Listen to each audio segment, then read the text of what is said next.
꼬일 대로 꼬인 정치권 이슈를 가장 재미있고 알기 쉽게 분석해 주시는 두 분과 함께하는 코너죠. 이번 주 탑3 시 읽는 시사평론가, 이름을 거꾸로 해서 완성된 시사평론가 김성환 평론가 모셨고요. 정치계 풍호나 장해찬 전 국민의힘 청년 최고위원 나오셨습니다. 어서 오세요. 오십시오. 네, 안녕하세요. 네.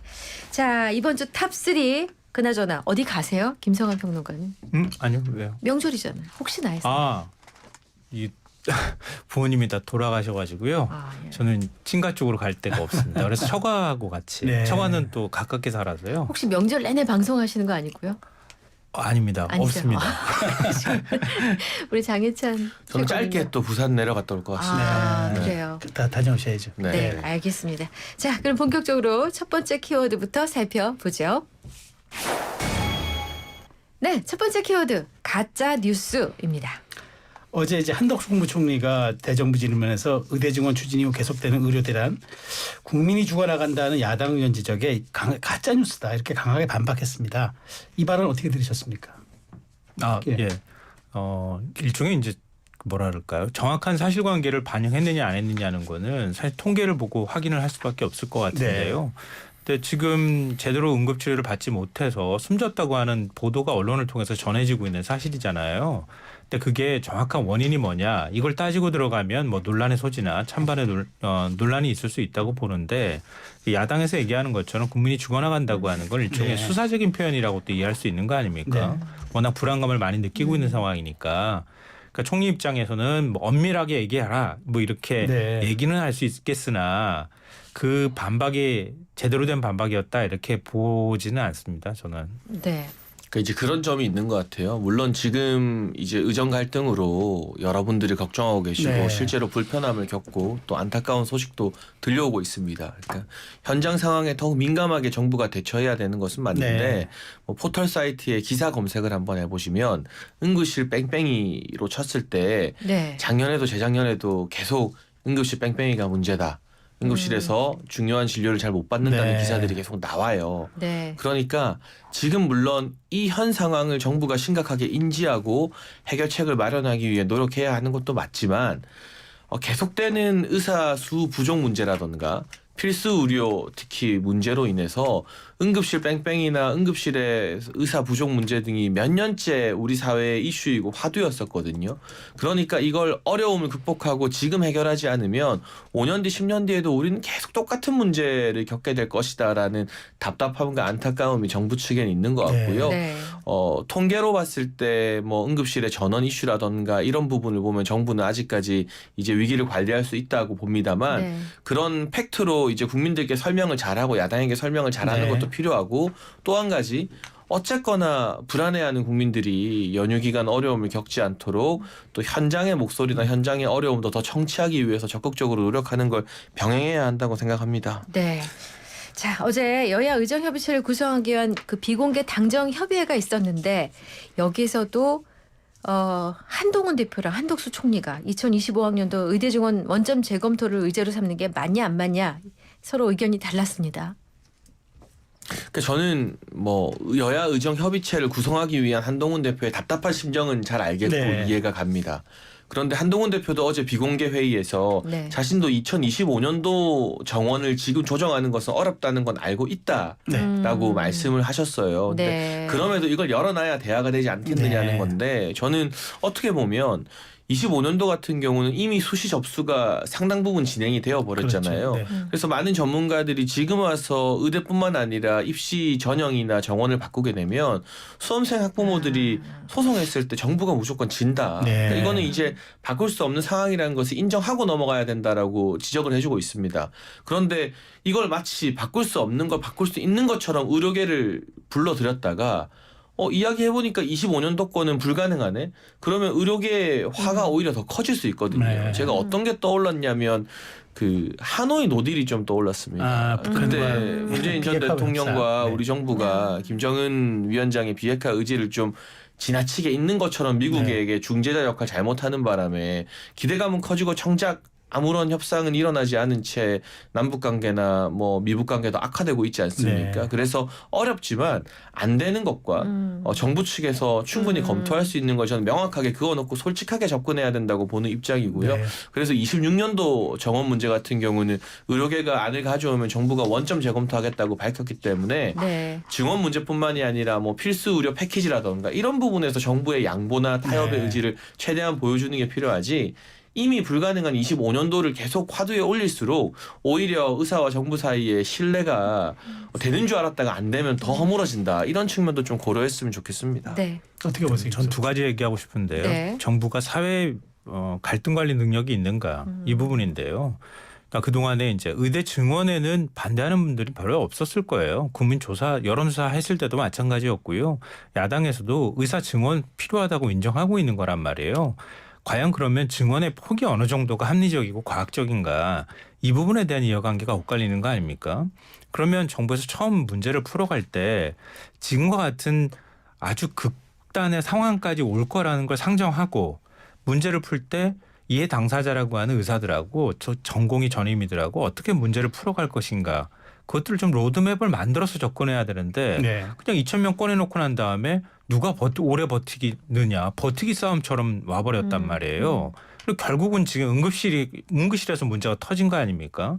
근데 그렇게 해서 더 국민들이 지금 내가 만약에 아팠을 때 치료 못 받을까 봐 걱정된다고 하는 불안감이 커진 상황이라고 하면 사실은 뭐 우리 코로나 사태도 겪어봤지만 국민의 생명과 안전이 제일 우선 아닙니까?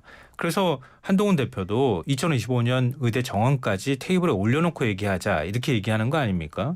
근데 정부에서는 안 되라고 이렇게 딱 선을 그어버린다는 거예요. 이렇게 하면 정부가 일을 만들어 놓고 그 결과로 나타난 문제에 대해서 국민들은 참으십시오. 그리고 정부도 이미 다 벌어진 일이니 어떻게 할 수가 없습니다. 이렇게 설명하는 거는 논리상 맞지 않다 이런 말씀 드리고요. 둘째로는 메시지 혼선에 관한 문제입니다. 사실 지난주에 제가 한동훈 대표 밥값했다 이렇게 네. 말씀을 드렸는데 한동훈 대표가 저는 오히려 측은해 보여요 지금. 네. 왜냐하면 정부에서 도대체 그 의료계하고 대화할 의지가 있는 겁니까? 제가 한번 물어보고 싶어요.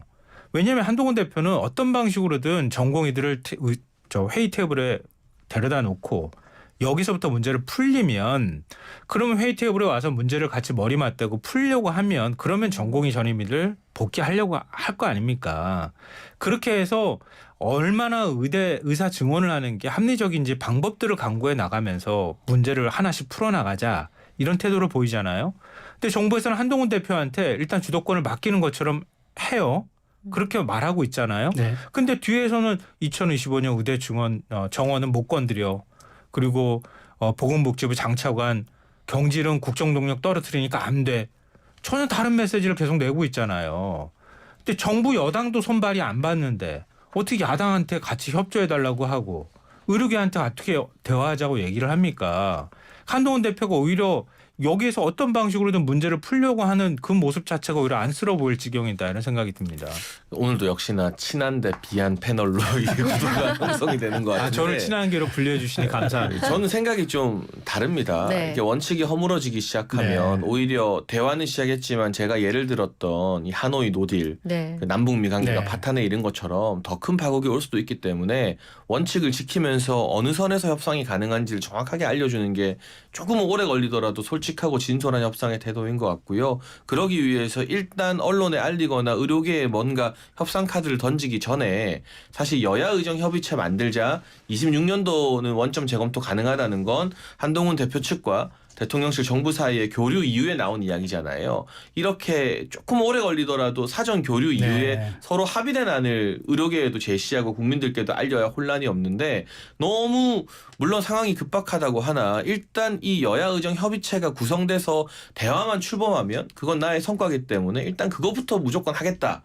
라는 태도로 보여요. 그럼 그렇게 됐을 때 정작 대화 테이블이 구성돼도 의료계가 지금 태도를 보면 25년도 정원 수정부터 또는 전면 백지화부터 요구할 네. 텐데 그거 못 들어주는 순간 힘들게 만들어진 대화체가 깨지면 사실 국민들께 더 큰 상실감을 안겨드리는 것 아니겠습니까? 네. 그리고 의료계도 이제는 25년도 백지화 아니라 26년도에 대해서라도 적어도 본인들이 원하는 바 어느 정도까지는 수용할 수 있는지를 이야기하고 정부가 필수 의료 수가 대폭 올리는 필수 의료 패키지 냈는데 여기에 미진한 부분이 있다면 네. 그리고 의료 사고에 대해서 형사 책임을 조금 완화해 주겠다는 방향으로 계속 가잖아요. 여기에 대한 어떤 의료계의 전반적인 입장을 같이 내고 정부가 어디까지 받는지를 좀 지켜봤으면 좋겠다. 지금처럼 배수진을 치고 25년도 영명 아니면 우리는 아무것도 안 해. 네. 이런 태도로는 최근에 뭐 응급실 블랙리스트 논란도 터지고 또 뭐 일부이긴 합니다만 뭐 추석 연휴에 우리 국민들이 더 어려워졌으면 좋겠다는 발언들이 일부 의사들에게 나오면서 공분을 사고 있잖아요. 네. 이 여론에 정부도 타격을 입지만 의사분들이나 의료단체도 이게 계속 국민을 적으로 돌릴 수는 없는 거거든요. 네. 그러니까 좀 이 원칙 아래에서 좀 다른 안들을 의료계에서 좀 제시했으면 하는 바람이 있습니다. 원칙이 뭡니까? 원칙이 뭡니까? 의대 그걸 좀 증원을 묻고 해야 싶어요. 된다는 거죠. 그러니까 증원 의대 증원을 왜 자체는 합니까? 거스를 수 없다는 거고. 국민의 생명과 안전을 위해서 의대 증원하는 거 아닙니까? 근데 지금 국민의 생명과 안정을 위협받고 있다고 얘기하잖아요. 제가 앞서도 말씀드렸던 것처럼 문제를 잘못 풀어가지고 여기까지 왔는데 그 원칙을 지키겠다고 국민들의 생명과 안전을 더 위협하게 되면 그 원칙이 무슨 소용이 있느냐는 거예요. 그러니까 저도 의사 증원에 찬성하는 입장인데요. 그 갈등 관리가 안 되면서 이런 사단이 벌어진 거 아닙니까? 그럼 정부가 다급한 상황 아니면 뭐하러 응급실 의사 전문의들 진료수가 3.5배로 인상해 준다고 얘기하고 그럽니까? 그만큼 다급한 상황이라는 거잖아요. 근데 마치 소나기 그냥 피하면 된다는 식으로 대응을 해버리면 국민들은 다 고통받을 수밖에 없어요. 추석 연휴 기간에 경증인지 중증인지 국민들이 판단도 못하는데 응급실 찾아가면은 진료수가 훨씬 더 올려가지고 진료비 더 많이 받을 겁니다. 그게 어떻게 대책이 됩니까? 추석 연휴 기간에 동네 의원만 가도 훨씬 더 많은 진료비를 내야 되는 상황을 만들어 놓습니다. 왜냐하면 의사들을 갖다가 의사들이 있어야 되니까. 이런 사단을 만들어서 국민들이 다 고통받고 네. 있잖아요. 근데 이제 그렇다면 네. 저는 이렇게 말씀하시는 네. 정부의 책임을 묻는 분들이 그러면 당장의 어려움을 개선하기 위해서 25년도 정원도 0으로 돌리자는 건가? 네. 그러면 영원히 10년 뒤 100년 뒤에도 의사 증원은 불가능해요. 물론 그 과정에서 일어나는 일들이 저도 참 안타깝고 정부가 더 적극적인 문제 해결과 소통 노력을 해야 되지만 알겠습니다. 이미 네. 정해진 의사 정원을 그럼 0으로 돌리자는 것까지 받으면서 대화를 하면 그거는 이꼴 의사 증원을 그냥 안 하겠다는 것밖에 안 됩니다.